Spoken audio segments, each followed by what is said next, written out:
ప్రియ గారి కంగువ, వరుణ్ తేజ్ మట్కా మూవీలో వీకెండ్ లో చూసే మూవీ ఏదో తెలుసుకుందామా? కంగువ మూవీ రిలీజ్ అయిన ప్రతి ఇండస్ట్రీ నుంచి మూవీ పాజిటివ్ టాక్ లో రన్ అవుతుంటే మన టాలీవుడ్ లో మాత్రం సూర్య గారి డబ్బింగ్ వాయిస్ ఓవర్ సరిగా బాగాలేదని చాలా మంది నెగిటివిటీని స్ప్రెడ్ చేస్తున్నారు భయ్య. ప్రపంచం అంతా ప్రశాంతంగా ఉంటుంది. పిచ్చి మూవీ అని ఒకడు, మూవీలో అలాంటి స్టోరీ లేదని టమాటా రేటింగ్ ఇచ్చేవాడు ఇంకొకడు.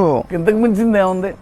చేస్తే అసలు భయం ఉన్నట్టే. వీళ్ళ రివ్యూ చూసిన ఆడియన్స్ థియేటర్లకి వెళ్లకుండా చేస్తున్నారు. కంగువ పేరు అనేది మీకు అర్థమైతే మూవీ స్టోరీ అనేది మీకు ఈజీగా అర్థమవుతుంది భయ్య. కంగువ అంటే నిప్పు మనిషి. ఇంతకు మించి స్టోరీ గురించి ఎలాంటి రివీల్ చేయను. డైరెక్టర్ శివ మూవీలో ఇక్కడ చిన్న లేగ్ లేకుండా బాగానే హ్యాండిల్ చేశాడు. కంగువ మూవీ చూసాక వేరే ఒక ప్రపంచానికి వెళ్ళి వచ్చినట్టుగా అనిపిస్తుంది. ప్రొడ్యూసర్ జ్ఞానవేల్ రాజా కంటెంట్ మీద నమ్మకం ఉండడం వల్ల 300 కోట్లని ఖర్చు పెట్టి కంగువ మూవీని తీశాడు భయ్య. ప్రొడక్షన్ వాల్యూ అనేది హాలీవుడ్ ని మించినట్టుగా కనిపిస్తుంది. ఇంకా మూవీలో సూర్య గారి గురించి కూడా చెప్పుకోవాలంటే సూర్య గారు చేసిన 2 క్యారెక్టర్ కూడా నాకు చాలా బాగా నచ్చింది. దిశ పటాన్ని ఉన్నట్టుగా కూడా గుర్తుకు రావట్లేదు భయ్య. మీరు ఎలాంటి రివ్యూ చూడకుండా మూవీని థియేటర్ లో ఎక్స్పీరియన్స్ చేసి ఉంటే వీడియోకి ఒక లైక్ చేయండి.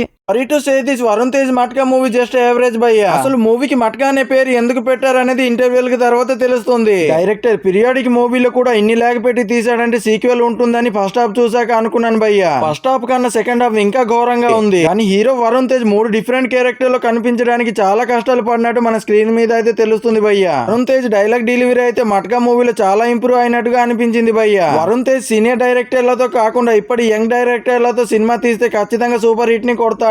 అయితే వరుణ్ తేజ్ ని చాలా మంది నెపోకిడ్ అని ట్రోల్ చేస్తున్నారు. వరుణ్ తేజ్ ఇప్పటి వరకు 20 మూవీలో నటించాడు భయ్య. అయితే ఒక్క మూవీ ప్రీ రిలీజ్ ఈవెంట్ కూడా మెగా ఫ్యామిలీ నుంచి ఏ హీరో కూడా రాలేదు. మట్కా మూవీని థియేటర్ లో చూస్తుంటే మీ ఒపీనియన్ ఏంటో కింద కామెంట్ చేయండి.